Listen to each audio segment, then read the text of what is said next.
Hi, Katzcradul here. I want to share a very simple recipe with you today. This is some multigrain bread, a little baguette that I found when I went to my grocery store the other day. It was originally marked $1.49 and they had marked it down to 75 cents. So I have had this little baguette before and it's very good. I usually make my own bread, but occasionally if there's a good buy at the grocery store, I'll pick it up. And if you look very closely, you can see some little yellow flecks. That's millet, and there's some whole wheat and also some whole flax seed in there. It's a delicious little baguette and certainly worth 75 cents. You can see here I've begun slicing it in little 1/4-inch rounds. It's important to slice it very thin for this application. We're going to make some delicious Parmesan multigrain bread crackers. And so I slice it very thinly. You'll see the loaf here, how pretty it is, and all the little seeds and flecks in it. It's just really good. And you need it to be a day old or 2 days old in order to be able to slice it this thin. If you get it very fresh, it's difficult to do. You can see here as I hold it up to the light how thinly it is sliced, and this bread has some natural spaces in it, some holes in it, which make it perfect for this application. So I'm going to cut the rest of it up and then come back and show you where we go from there. Okay, here I've got it all cut up. That's all of it except for the 2 little end pieces which I ate, and you can see that there's a lot of little slices in there. It's going to make a lot of crackers, but just don't forget, you don't want to do this fresh, and you certainly could use just a plain baguette as opposed to a whole wheat one, but you just want to be sure it's at least 1 day old. 2's even better. Now I'm going to show you what we do from here. Here's the spread I'm going to put on it. I started with about 3/4 of a stick of butter that was softened, and I just kind of mixed it up with a knife in this bowl. You can see how we're going to spread it very thinly on the little baguette slices. Then what we're going to do is we're going to dip the face of it in the Parmesan cheese. The butter spread works as a glue, and then I put it on a rack on a baking sheet. Okay, so to the butter I add a little Italian seasoning, some crushed red pepper. This is red pepper that I grew in my garden. I just put it in the commercial shaker because it's easy. I like it best because it has no seeds in it. A little garlic powder.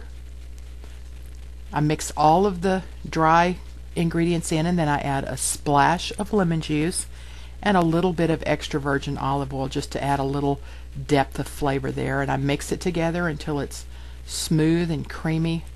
This is perfect for spreading on garlic bread.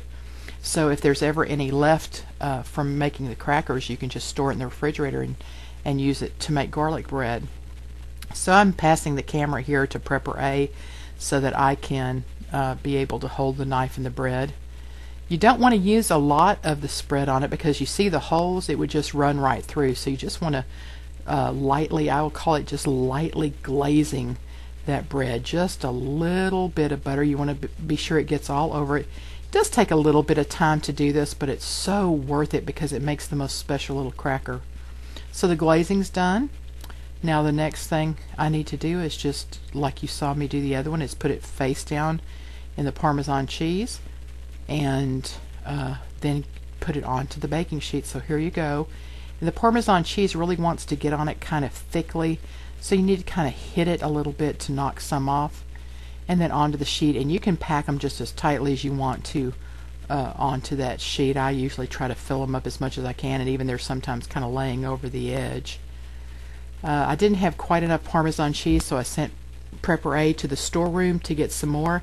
This is some I have vacuum sealed in a food saver bag, and when I get ready to put it onto the plate, you'll see that it kind of clumps together, but that's not because the cheese is bad, but because the vacuum sealing has pushed all those little granules together. So all you need to do when you're ready to use it is just grab a big chunk of it out and then just kind of break it apart. If it crumbles back to like it was originally very easily, just break up the little clumps and then you're good to go again. Here's how the crackers look when they come out of an oven. They've baked very slowly at 250 degrees. The point is not to get them brown. You're not really baking the bread or baking the topping on. You're really just trying to get the cracker to dry out and you want the cheese to hold on to the bread. So when they're just very slightly browned and when you take them out and they're very crisp and crunchy when cooled, you know they're done. I'm going to put them on a plate for you. This is how I would serve them on the table. Just put a mound of the crackers like that when I was serving salad. These are delicious. I can even imagine them floating on top of a French onion soup. They are very tasty, and the best part is they are so amazingly thin and light and crunchy. They look really nice on a plate, and I'm going to have Prepper A try them here. What did you think of them? They were delicious. They were crispy and very flavorful. I love the Parmesan cheese, and the baguette was delicious. So all in all, awesome. They have an amazing crunch, don't they? Yes, they do. All right, we hope you give this a try. They're really delicious crackers. Thanks so much for watching. Katzcradul and Prepper A.